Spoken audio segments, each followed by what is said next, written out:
Hello everyone. I know this video is long overdue, so I appreciate all of your patience with me getting it together. And we are going to dive right in, chapter 1. So we are going to be talking about what is criminology. So this this chapter is basically an overview of the class, overview of the topic of criminology in general. So everything that we talk about today, you're going to see again throughout the semester in more detail. So we're not going to go crazy. We're just going to go over everything in a very general sense today so you get a feel for what criminology actually is. Okay, so everyone always wants to start with, what is crime? And it may be surprising to some of you that there's really no single definition of what crime is.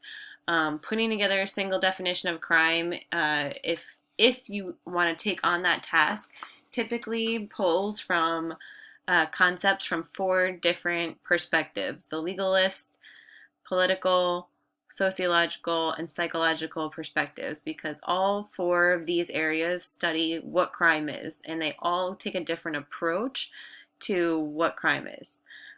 So when we say that the perspective that we choose determines the assumptions that we make and how that phenomenon should be studied, more specifically, the perspective that we take, the legalistic, political, sociological, psychological, is going to persuade us to study crime in a different way.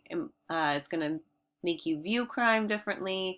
It's going to determine the kinds of questions we ask, the nature of the type of research we conduct, the type of answers that we expect to receive, and then those answers in turn influence our conclusions about the kinds of crime control policies that might be effective. So when you're studying crime, you're going to look at it usually through one of these 4 lenses, and then you are going to be, expecting certain responses, and that's all going to affect how you feel the crime problem should be handled or solved or dealt with. So all semester we're going to be talking about the different theories in criminology, and you'll see that they take one of these, 4 perspectives. So let's talk about them in a little bit more detail. So we start with the legalistic perspective. So in this perspective, crime is human conduct in violation of the criminal laws of a state, government, local jurisdiction that has powers to make such laws. So if you think about crime this way, this is how it goes. If there's no law against it, then there can be no crime. So no matter how deviant or socially repugnant the behavior in question may be, if there's no law that exists in society saying that, hey, if you do this, you have committed a crime, then it's not a crime.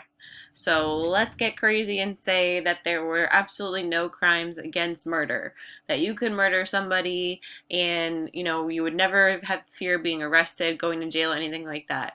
So we can all pretty much agree that murder is a horrible thing, and that, it should not be accepted and tolerated in society. So, but if there was no law against it, then it would not be considered a crime, no matter how horrible we believed it to be. So that's basically what this perspective is talking about. There are some drawbacks, obviously, to this perspective. So, if the people in power, the government, the legislatures, the city council, things like that, if those are the people that are, creating the label of criminal behavior, then, they can make sure that they escape the label themselves by creating laws that have loopholes in it so that they can get around them, or just not creating certain laws that would punish behavior that they are participating in. We also have the shortcoming of, not every single deviant behavior, not every single behavior that we disagree with is going to be labeled as criminal by the government. So, we might not agree with all the laws. Some actually, there might be behaviors that are outlawed that we think should be legal, and vice versa. So, there are some drawbacks to this perspective. But even so, this is how we're going to be discussing crime throughout the semester. The reason why we're going to be talking about crime in this way is because it allows for us to easily measure what crimes have been committed. So when we talk about what we know about the crime problem, we typically use official statistics on crime reports that have come from, the FBI, police reports, or sometimes we use self-report surveys that talk about, ask questions about how often people have been arrested, committed crimes, or how often they've been victimized from certain crimes.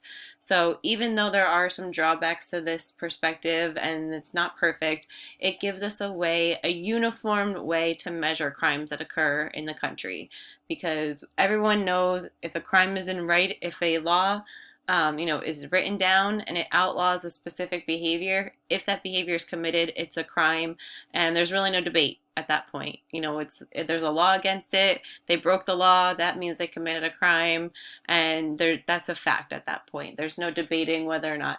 You can debate whether or not that should be a law, but that's a whole separate question. The fact is that they broke the law, and so it makes it easier to measure these things. Okay. So then we move to the political perspective. So at this perspective, we talk about crime being the result of criteria that have been built into the law by powerful groups and then are used to label selected undesirable forms of behavior as illegal. So it plays a little bit on the legalist perspective that we already talked about, because again, the law is created by the people that hold the power. But this perspective specifically talks about power structures and how people who are higher up, who have political power, are able to influence the system in a more profound way than people who don't hold this political power. So from this perspective, this is talking about the limited view if we only look at things that are made illegal by people who hold political power. So seen this way, laws serve the interests of the politically powerful, and crimes are merely forms of behavior that are perceived by those in power as direct or indirect threats to their own interests. So when we're gonna talk about a theory called conflict criminology later on in this semester, and we will focus on this political perspective about how laws are created by the people in power to keep them in power, and at the cost of everybody else who's not in political power. So if you think about laws this way, it kind of opens up the definition a little bit to include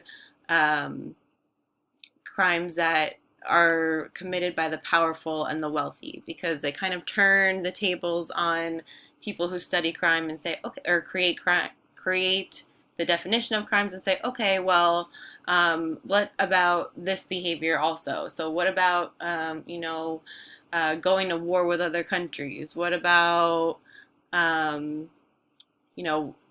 human rights violations against certain groups of individuals? What about people who have political power that abuse that political power, but there's not necessarily a law against it? So this kind of opens up the door to study crime in a new way, based on this, looking at political organizations and power structures and how they influence the law. Okay. So the sociological perspective is probably the most popular perspective within the field of criminology. Until recently, there's been kind of a move away from being solely sociological. But if you look at criminology programs around the country, schools that don't have specific criminology programs often fall under the School of Sociology. And the reason why is because sociology kind of took over for a little bit the study of criminology and said, you know what, crime is a social act that happens in the environment between people, and it's the environment or outside forces that are causing criminal behavior. So from this perspective, an antisocial act of such a nature that its repression is necessary for the preservation of the existing social order is considered a crime. So any offense against human relationships is considered a crime. It doesn't necessarily have to be a law. So, some criminologists insist on including behaviors that go beyond those defined as crimes through the political process. If you don't do this, it restricts inquiry into relevant human behaviors. So let's say that something like impulsivity is connected to criminal behavior. A lot of people who are caught committing criminal behavior and arrested test high on impulsivity, meaning that they can't control their actions in the moment. And so if we only study actual crimes that are defined as crimes by the political process, then we are missing out on motivations as to why these people commit these acts, these illegal acts. And so studying their relevant behaviors, antisocial behaviors such as impulsivity, is going to give us a bigger picture of criminal behavior. So they argue that, focusing solely on crimes is not the way to go, and we should look at all kind of deviant behavior. We're going to talk about that more in a second, the difference between crime and deviance. So most sociological criminologists are going to argue that crimes are reserved for the bad actions of the poor and tend to, ignore some problems for some crimes of the rich. And so you could argue, well, there are crimes laid out for rich people, rich people that embezzle money, that commit some types of fraud, and a sociological criminologist would argue with you and say, okay, but even though they do more harm financially and cost more money for a greater number of people, they receive a lighter sentence than somebody who commits petty theft on the street. So that's really what this perspective is talking about when they talk about, crimes of the rich versus crimes of the poor and how they're dealt with.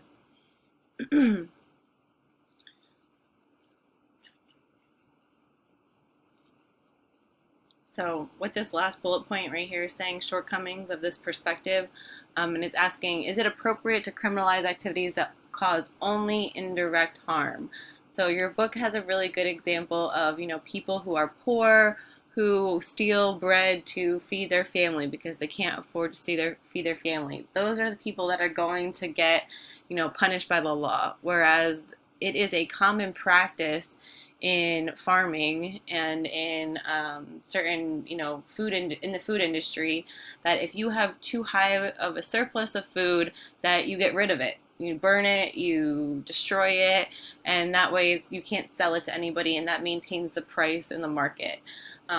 We saw a lot of that actually during the beginning of the pandemic when meat processing factories and things were shut down because of coronavirus, and farmers were having to kill off their livestock because it got too expensive to keep feeding them, and because if they get too big, they can't be processed by the machines. So instead of, there were hundreds of thousands of people who were filing for unemployment and losing their jobs, and they were food insecure. And at the same time, we have all these people, burning up the supply of food, excess food that they have. And that's a common practice. And it's, it was something that they had to do. But they're not going to be legally punished for that. And someone who steals bread because they need to feed their family is going to be punished. So that's what this perspective really tries to focus on. So focuses a lot on the crimes of the poor and what the difference is between the crimes of the poor and the crimes of the rich. Okay. Then we have the psychological perspective. And so psychology has been studying crime for much longer than sociology and criminology, because this discipline has been around for a very long time.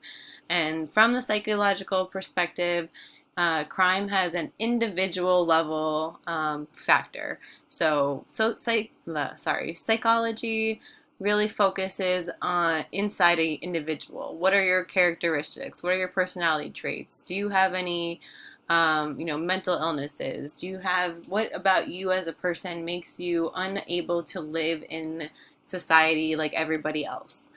Um, it does not focus so much on, uh, power structures or how the economy is functioning or anything like that, which is going to be much more focused from sociology.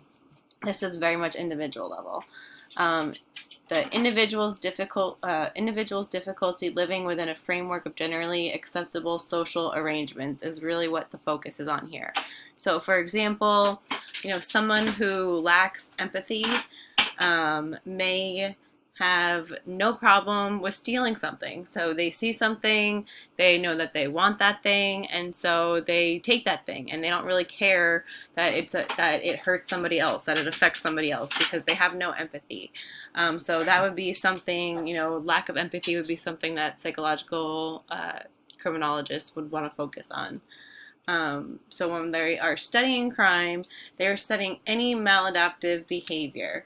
So it doesn't require any of the traditional elements in order for an act to become a crime. Traditional elements being things like actual harm to others, violation of a criminal law, an arrest, a conviction. It just has to be considered a maladaptive behavior. So something that's not normal, that's something that keeps someone from obeying the laws of society. That is the focus for the psychological perspective. All right, so when you are looking at all these different things and you're trying to come up with a definition for what crime actually is, you have to really look at this stuff on a kind of continuum. So on the one side, you have the strict legal interpretation that says nothing is a crime unless there's a law against it. And then you have over here the complete opposite, which is, everything that is considered deviant or negative or maladaptive can be considered a crime. And then you have everything in between. So it's just kind of driving home the point that you really need to study all types of behavior in order to understand criminal behavior itself. Criminal behavior is typically associated with personal features as well as biological and social risk factors that are mediated by genes and the social and physical environment. So we have biological things happening. We have psychological things happening. We have environmental and social things happening. So, your genes can affect how you interpret the environment around you. Maybe you're born into an area that is considered low socioeconomic status, and the public schools that are there that are available to the families are not equipped to really put people on a successful path. And so you have all these things that are working together to form an individual and influence their behavior. And so that is why it's important to study all types of behavior. So, for example, things like aggression and risk-taking are not necessarily against the law, but they often characterize individuals who do break the law. So it's important to understand these outside factors and not just focus on criminal behavior themselves if we're going to try to understand what the motivation for committing criminal behavior actually is. Hopefully that makes sense. Okay. So, I told you that we were going to talk a little bit about the difference between crime and deviance, because this is where things really are kind of convoluted, because there's a lot of gray area in what we might consider criminal behavior or deviant behavior, antisocial behavior. So we need to make a distinction between what is actually illegal or criminal and deviant. So crime itself is considered a violation of a criminal law. So the legalistic perspective, if there is a law on the books that says you cannot do this and you do that, you have committed a crime. So let's look at this little chart up here. So this right here is illegal behavior, criminal behavior. The speed limit says that you can go, this apparently says 110 miles an hour. And we're going to assume that this person is going 120 miles an hour. They are going faster than the speed limit, so they are speeding. And because there is a law that says this is as fast as you can go, and if you go above that law, you are breaking the law, that's illegal criminal behavior. That's it. That's black and white. Deviant behavior, however, is activity that violates social norms. So something that a lot of people don't agree with, but it's not a criminal behavior. There's no law against it.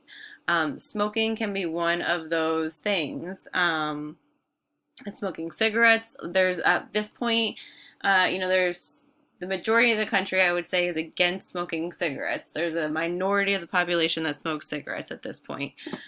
So because it's a minority of the population that's smoking cigarettes, a lot of people that don't smoke cigarettes view it as a deviant behavior. If you want to talk about smoking marijuana, that has been a hot topic in criminal justice policy, and criminology, because it's kind of been making a shift from illegal behavior. There were laws against it on the books that said if you do this, it is a crime, and those have been being repealed state by state, in the past 5-10 years. So as that is happening, there are still a lot of people out there that think that that is not good behavior to be doing, that you should not be smoking marijuana, especially if you're going to be driving, if you're going to be going to work, all these other things. There's a lot of people that are very against smoking marijuana still. So if there's a law against it, so in the state of Texas, I believe there is a law against smoking marijuana, and so you cannot do it. It is considered illegal. Let's say that next year the law changes and it's no longer illegal to smoke marijuana. Well, the majority of people in Texas are probably going to consider it deviant behavior, but now it's no longer illegal behavior. So before we get to delinquency, let's talk about this right here, illegal and deviant. So these are this is where things start to overlap. And, if you kind of see, this is a Venn diagram. There's a little bit of overlapping in here, and there's a little bit overlapping here, but these are not necessarily all the same thing. So speeding is illegal, but most people don't necessarily view speeding as deviant. If you ever, go 5 to 10 miles over the speed limit, you are technically breaking the law. But I don't think anyone is necessarily going to hold that against you in moral court. No one is necessarily going to say that you were a terrible person because you went 5 miles an hour over the speed limit. But technically that is illegal. A lot of times if you go 5 miles over the speed limit and you're next to a cop, they're not going to pull you over because, it's not considered a big deal. It's not considered deviant behavior. It's not something that violates a social norm, but it is technically illegal. So that's why, these things are on the sides and they're mutually exclusive, but they also overlap because there are a lot of things that are both illegal and deviant, meaning that there are laws against them on the books and society views them as, bad things that should be outlawed. So things like armed robbery, which is what's happening right here. Things like armed robbery are considered illegal and deviant. We don't, as a society, agree with that behavior. That violates our social norms. We don't rob people at gunpoint. It's not good. It's not considered good behavior. It's also illegal behavior. So regardless of how anyone feels about it, it is a crime. So that's where we get the overlapping right here. So keep this in mind. It's probably going to be a quiz and test question that these three things are separate and then they can also overlap. The last one on this slide, delinquency. Delinquency is really easy to keep straight because delinquency just means that it's committed by someone under the age of 18. So if you are a minor, you commit a crime, you have committed delinquency. You are not considered a criminal. They got rid of the term criminal for juveniles, and you are considered a delinquent. So once you hit 18, you're a criminal. Below 18, you are a delinquent. So violations of the criminal law or other misbehavior committed by young people.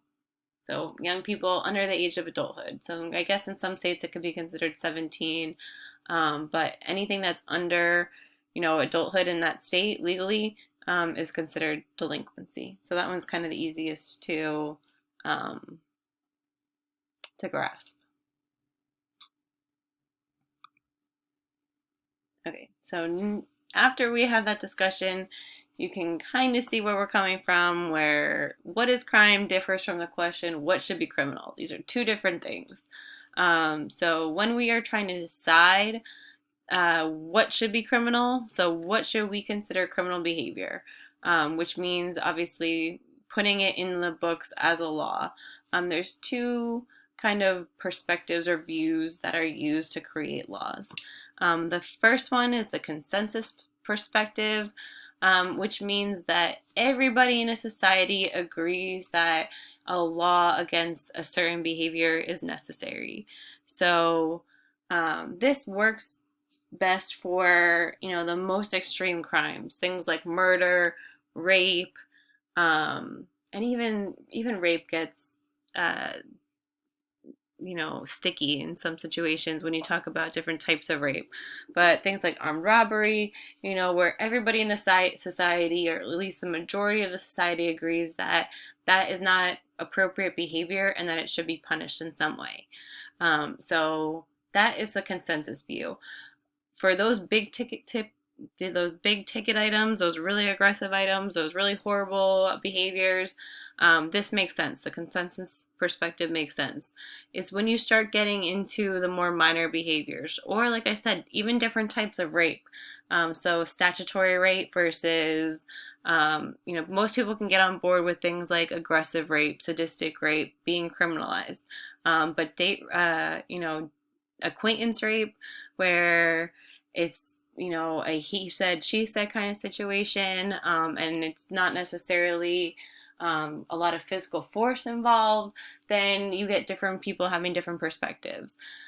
So this scenario, this perspective, the consensus perspective, tends to work best in groups or societies with shared values, norms, and belief systems. So really homogeneous societies.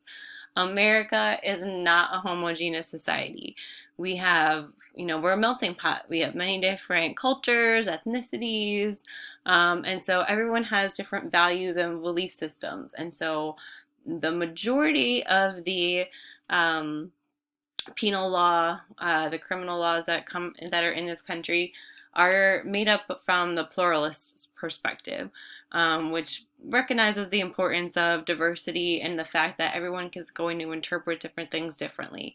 In this perspective, behaviors are typically criminalized through a political process only after debating the topic at hand. So in America, we have the ability to go to a public forum and voice our concerns about a certain law being proposed.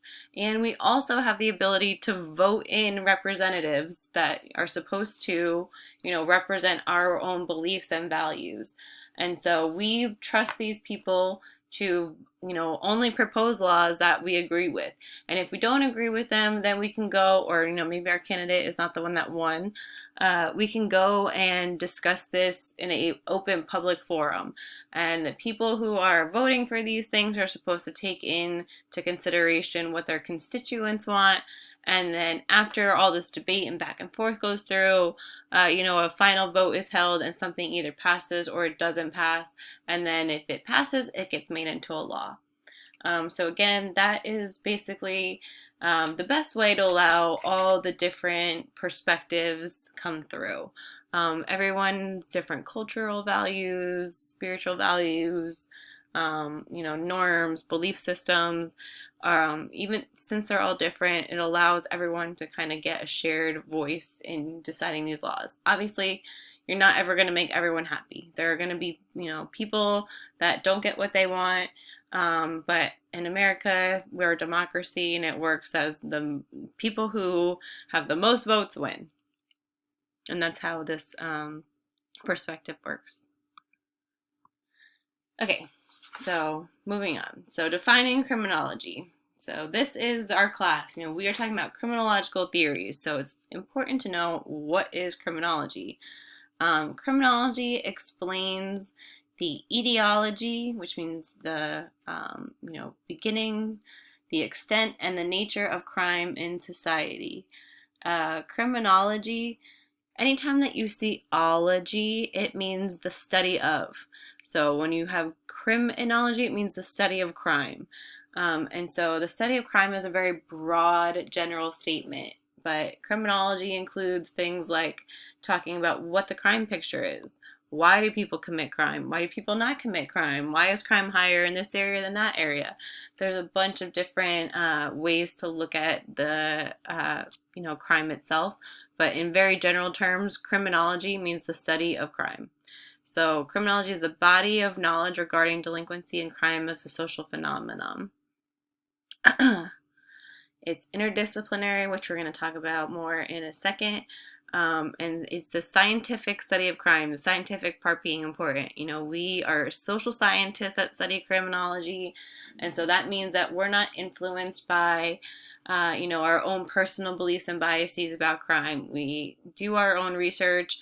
We look at the facts, and sometimes the facts of what the crime picture looks like or the best ways to solve crime, don't align with our traditional beliefs. But this is why we're scientists, because we look at the facts, we look at the data, and we adjust our beliefs accordingly.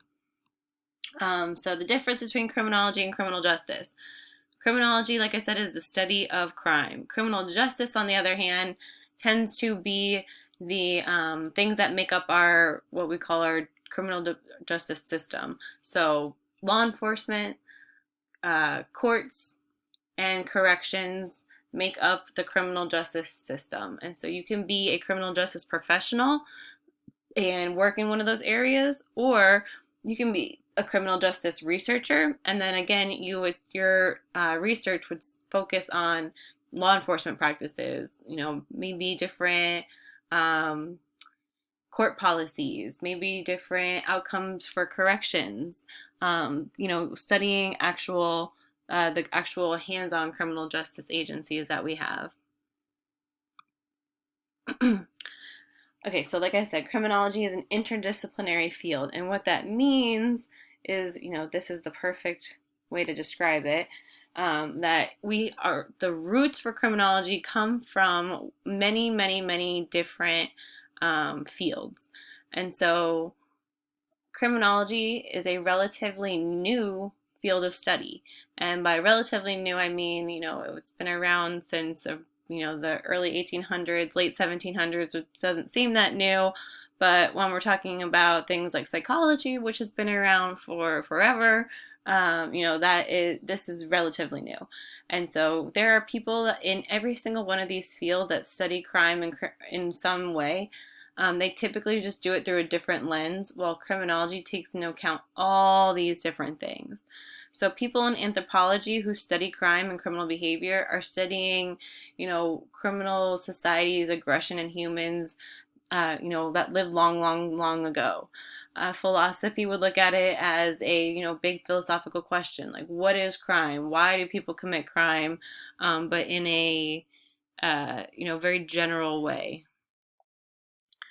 Same thing. Biology, medicine, they're all going to look at the study of crime. They're all going to study crime through their own specific lens.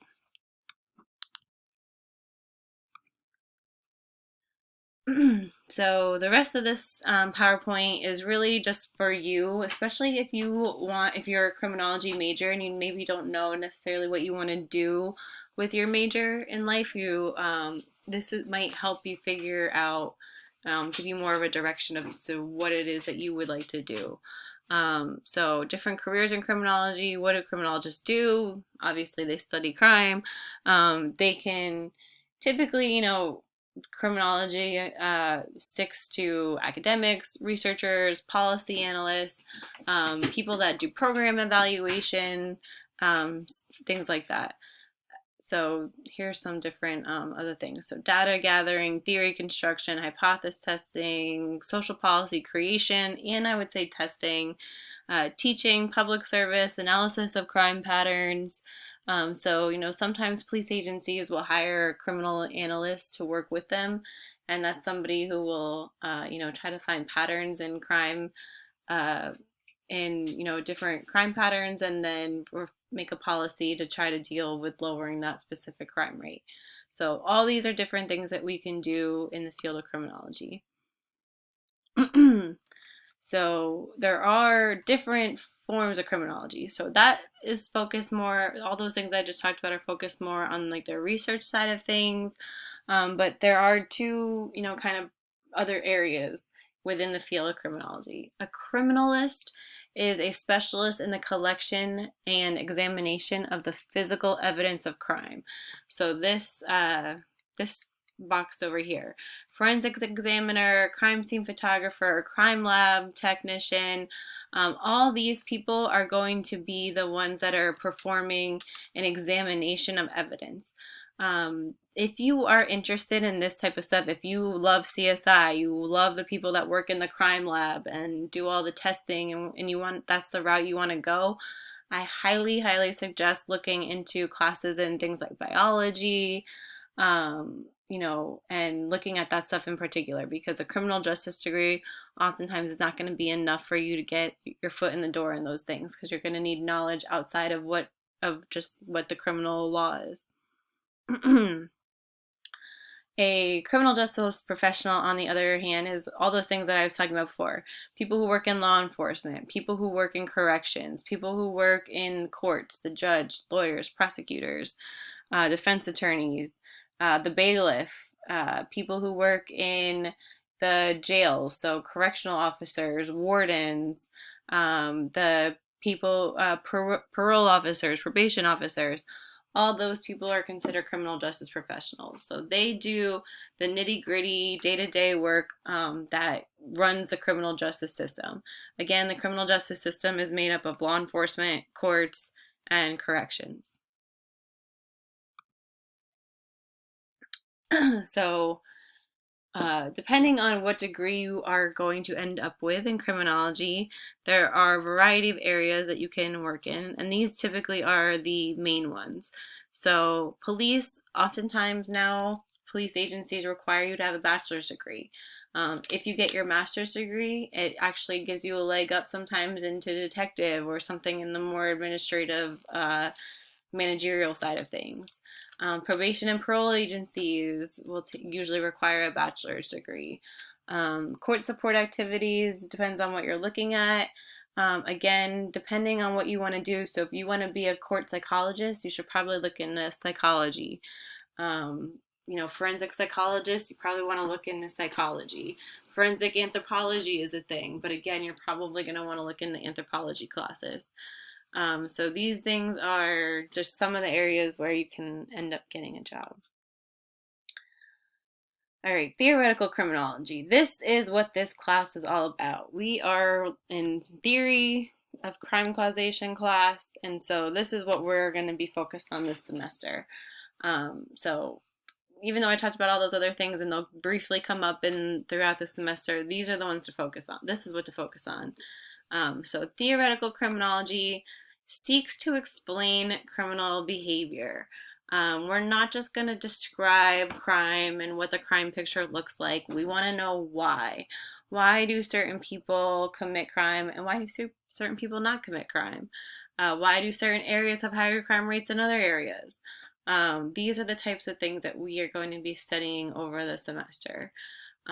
If, in case you want to know what a theory is itself, a theory is a clearly stated proposition that posits relationships between events and things under study. So if I form a theory that says all that, let's see, I'm trying to think of a theory that we're going to talk about right at the beginning. So social process theories in general tend to state that the interactions that we have with others is where we learn to develop our criminal behavior. And so if we associate with criminals, we are more likely to become criminals ourselves. That is a theory, a testable theory, and that's what we're going to be studying throughout the semester. So there are two general broad types of theories. A general theory is also called unicausal, So these theories attempt to explain all types of criminal behavior through one factor or one overarching approach. So some theories are going to be integrated, where they take ideas from different general theories and apply and kind of mix and match and mesh them together to have a greater understanding of crime. You'll see the difference when we talk about each theory throughout the semester. All right, evidence-based criminology. This is what we want to focus on. So we make our theories as to why some people commit crime and why some people don't. And then we have to go about testing those theories. And when we test those theories, we have evidence-based criminology. And so when we use, the social science methods, when we use a scientific method to test our theories, we're developing knowledge, scientific knowledge in the field of criminology. The ultimate outcome of successful criminological theorizing is is a set of meaningful social policies. So basically, when we test our theories and we come up with results that say, yes, this is proven to be somewhat true, this is proven not to be true, then we can better inform the social policies that we have that deal with crime and handling crime. So it's not, this last thing right here, is translating research results into policy simple? Absolutely not. You're never going to have a study tell you that you have found the cause of crime. You're never going to have a study even remotely close to having 80% or more people fall under this category that commit crime. So even things that you think might be highly related to crime. So things like poverty, for example. A lot of times people think, well, poor people commit crime. The majority of people who are poor never commit a crime in their life. So translating research results into policy is not a simple task, but that is something that criminologists try to do. It's better than just making policies with no information to base anything on. And so that is the job of the criminologist. Make a theory about the crime problem, test the theory about the crime problem, take those empirical results, and create a social policy that deals with the crime problem. So there are two, kind of views as to crime in general. Some people want to focus on one or the other, and some people like to integrate both. But if you're talking about them separately, just for better understanding, the social problems perspective is talking about crime as a manifestation of underlying social problems beyond the control of individuals. So we often call this a macro level approach, which means that there is something about the structure of society or something external to the person, that maybe it's the community, maybe it's the neighborhood, maybe it's the state, maybe it's the nation, maybe it's an entire culture, something like that, something on the larger level. And there's a problem in that is causing people to commit crime.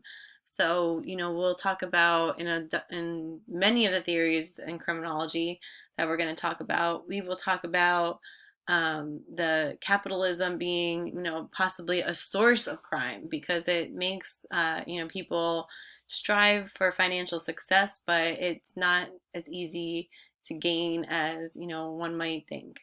So that would be a macro level explanation of crime. Then, on the other hand, you have the individual responsibility perspective, where crime is a matter of individual responsibility. So it's something within the person. So we call this individual level, or micro level approach.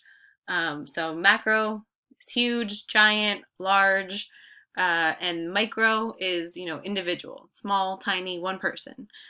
So here we're going to be talking about things like psychological measures, mental illnesses, biological factors like genetics, um, uh, personality characteristics. So those are all individual level explanations of criminal behavior.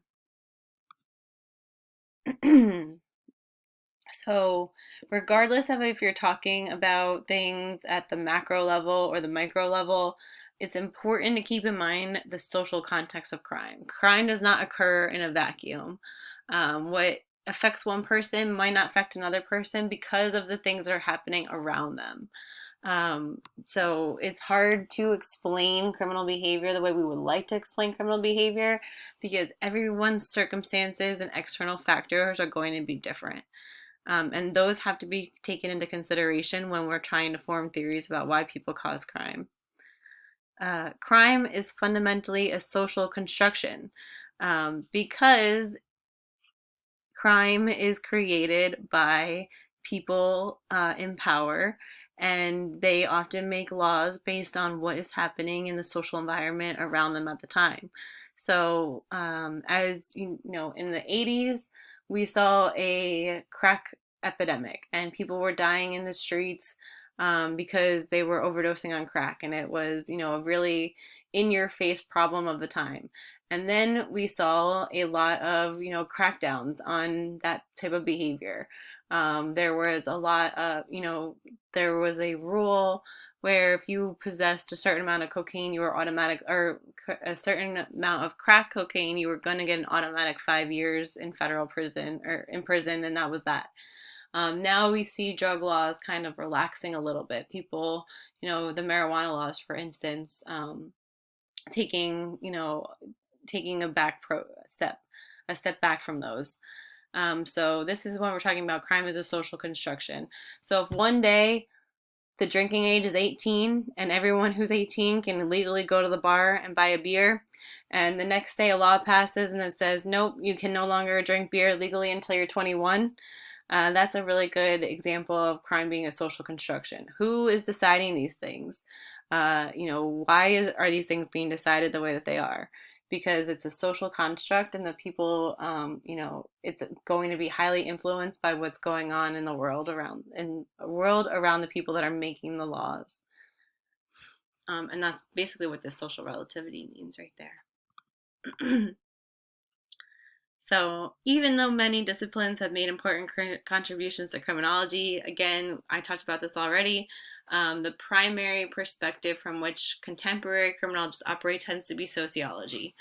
You can see this evidenced in the fact that a lot of criminology departments, if they're not large departments, are housed within sociology, or they share, they share professors and things like that because they're very closely tied together. Um,